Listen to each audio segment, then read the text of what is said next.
नमस्कार दोस्तों। एक धमाकेदार और बिल्कुल तूफानी सेशन के बाद इस गहरे एनालिसिस में सभी का स्वागत है।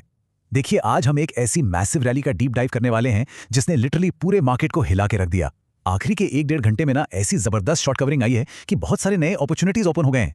पर एक बहुत बड़ा सवाल अभी भी बना हुआ है, क्या ये सच में एक स्ट्रक्चरल ब्रेकआउट है या फिर अपना कैपिटल फंसाने वाला एक बेहद डेंजरस बुल ट्रैप? चलिए सीधे डेटा में डाइव इन करते हैं और देखते हैं कि सच्चाई आखिर है क्या। आज का ट्रेडिंग सेशन सच में किसी मार्केट सुनामी से कम नहीं था। मतलब just look at the numbers. Nifty ने पूरे 300 पॉइंट्स का मैसिव सर्ज दिखाया और बैंक निफ्टी वो तो बिल्कुल रॉकेट बन गया, करीब 1400 पॉइंट्स से ज्यादा की उड़ान। ये फिगर्स स्क्रीन पर देखने में बहुत ही अट्रैक्टिव लगते हैं, राइट? पर एक सीजन ट्रेडर हमेशा इन नंबर्स के पीछे की सच्चाई ढूंढता है।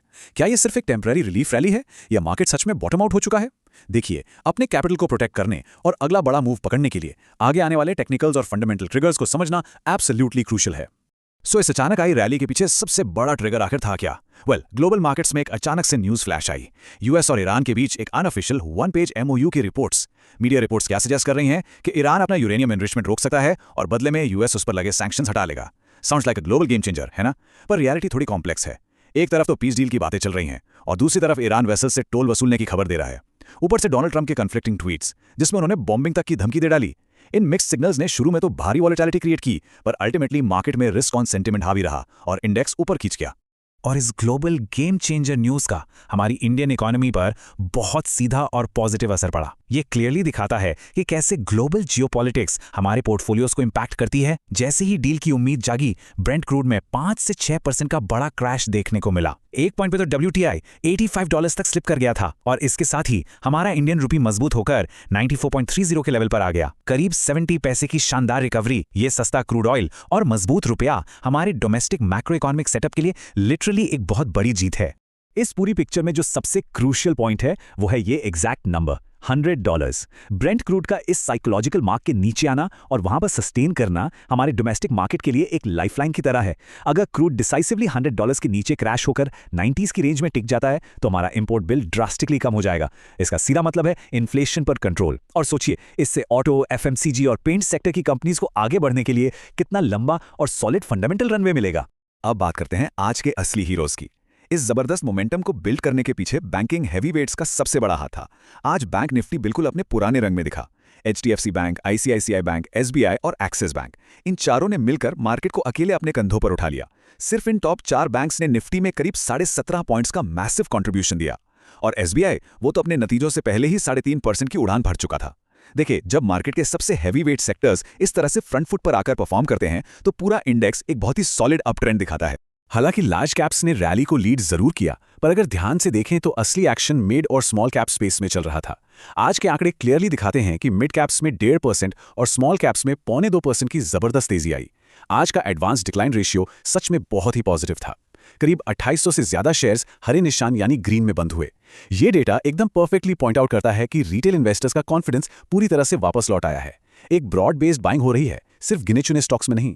If you are finding this deep dive analysis helpful, make sure to like, share and subscribe to our channel Wish 100 crore right now. And if you want to connect with us directly for learning and quick market updates, join our free WhatsApp group. You will find the link right on our channel page. चलिए वापस अपने analysis पर आते हैं। यहाँ पर एक ऐसी डिटेल सामने आती है जो सच में सोचने पर मजबूर कर देगी। एक तरफ DIIs यानी डोमेस्टिक इंस्टीट्यूशंस ने मार्केट में अपना पूरा दम लगाया और 6,836 करोड़ रुपए की बम्पर खरीदारी की। पर दूसरी तरफ अ ह्यूज प्लॉट ट्विस्ट, इतनी मैसिव रैली और US ईरान पीस डील की इन पॉजिटिव खबरों के बावजूद FIIs अभी भी डरे हुए लग रहे हैं। उन्होंने एग्रेसिवली 5,834 करोड़ रुपए की भारी बिकवाली की है। ये इतना बड़ा डाइवर्जेंस एक बहुत ही सीरियस सवाल खड़ा करता है। आखिर FIIs को ऐसी क्या नर्वसनेस है जो बाकी सब मिस कर रहे हैं? और हाँ, मार्केट की इस तूफानी तेजी में एक बड़ा रोड ब्लॉक भी था जिसे इग्नोर नहीं किया जा सकता।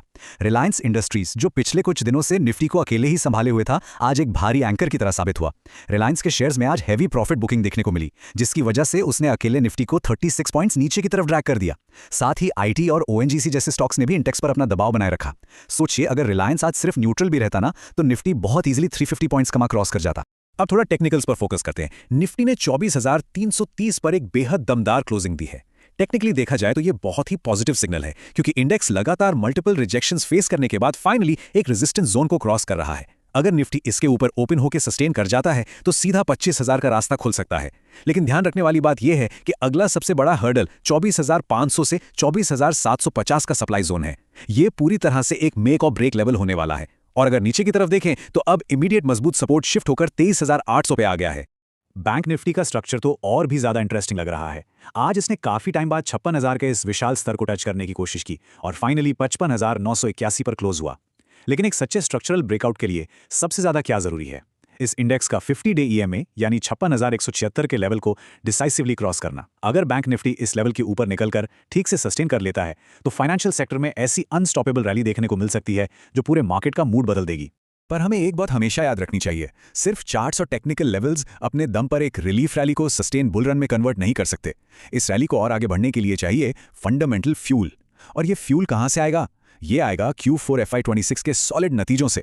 बैंकिंग, ऑटो और फार्मा हैवीवेट्स की जो अर्निंग्स आने वाली हैं उन पर सबकी गहरी नजर रहेगी। कंपनीज की मैनेजमेंट की तरफ से मिलने वाली फॉरवर्ड गाइडेंस ही एसेंशियली ये तय करेगी कि आगे का ट्रेंड कैसा रहेगा और क्या मार्केट की ये हाई वैल्यूएशंस आगे जस्टिफाई होंगे या नहीं। तो इस पूरे डेटा और डीप एनालिसिस के बाद यहाँ एक सबसे बड़ा सवाल उठकर आता है, इस परफेक्ट लगने वाली मार्केट पिक्चर में आखिर मिसिंग पीस क्या है? दोस्तों, वो मिसिंग पीस है FIIs की कैश सेगमेंट में वापसी। देखिए, DIIs तो क्लियरली फ्रंट फुट पे खेल रहे हैं, लेकिन जब तक ग्लोबल रिस्क ऑन सेंटिमेंट के चलते FIIs की फ्रेश कैपिटल इंडियन इक्विटीज में डिप्लॉय नहीं होती और एक अग्रेसिव शॉर्ट कवरिंग नहीं आती, तब तक हायर हाइज बनाने की ये जर्नी बिल्कुल इनकम्प्लीट ही रहेगी। आगे आने वाले अगले 12 से 24 घंटे मार्केट के लिए एब्सोल्युटली क्रूशियल होने वाले हैं। हमें देखना होगा कि क्या कल सच्ची में फॉलो थ्रू बाइंग आती है और ग्लोबल जियोपॉलिटिक्स आखिर किस करवट बैठती है। हमेशा याद रखिए, मार्केट में कैपिटल प्रोटेक्शन ही सबसे पहली प्रायोरिटी होनी चाहिए। आज के इस डीप डाइव एक्सप्लेनर में जुड़ने के लिए बहुत बहुत शुक्रिया।